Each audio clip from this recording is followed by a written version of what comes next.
Hello, everybody. So this is a continuation of Monday's video where I talked a little bit about the three buckets, the different places we could put our money in, and tax diversification. I wanted to expand on it a little bit because a lot of people think, well, why should I do that? Why should I diversify my taxes?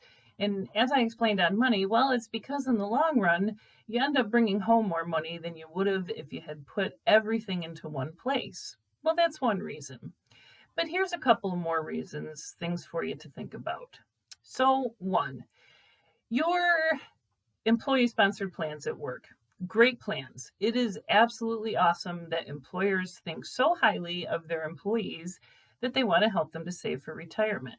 And it's also absolutely awesome that they provide you with places to do that. They offer a 401k, 403b, all different types of IRAs that they have at work. That's fantastic. I want you to think about something. If you're an employer and you have, it doesn't really matter how many employees you have, but let's say that you have a couple hundred employees. Hospitals, maybe more than a couple hundred, depends on the size of the hospital. But if you have a few hundred employees and you are looking at individual retirement plans to purchase for these employees, are you going to buy a Cadillac or maybe a Toyota? What do you think? Obviously, like I said, employers always want to do what's best for their employees, right? But the flip side to that is they're a business owner. They have to be fiscally responsible. So, can they really provide a Cadillac of a plan for every single employee they have? The fact of the matter is they can't. They'll buy a Toyota, which is great. It takes really good care of their employees. It performs well over the years. It helps you to save for retirement. Awesome. But you might want to think about when you go to diversify, you might want to talk about getting yourself a Cadillac of a plan. There's one reason to do it. Another reason is never a good idea to be completely tied to your employer. What if the company goes out of business, they go belly up, they go bankrupt? It happens. All of those pension plans, all of those retirement plans go poof, up in smoke. So never a good idea to be completely tied to your employer. Another point I want to make, if you're a nurse or any other profession for that matter, but again, I speak a lot about nurses because I am one and I know what I've experienced. So I have to assume that not all of you, but probably some of you experienced the same thing I did. Okay.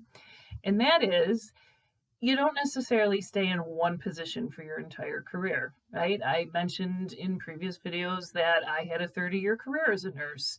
I had a few more than one job. In fact, I probably had somewhere between, I don't know, 6 or 8 different positions over that 30 years. I don't know why that is. I think some of it attributes to burnout. Who knows what it is, but that's just the way it is. So I had all these little different retirement accounts out at 5 or 6 different hospitals, and they were all doing okay. But, you have like 10,000 here, you've got 50,000 over here, you've got 100,000 there, 5,000 somewhere else, and they're all building independently.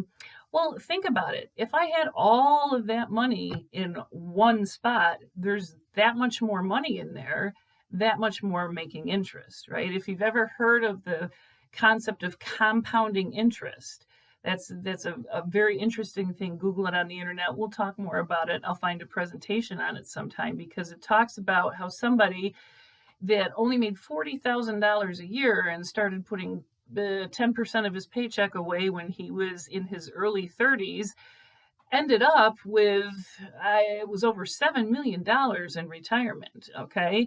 So compounding interest makes a big difference. That being the reason why it's good to have, instead of, like I said, all these little different plans with many different employers, keep it all in one place.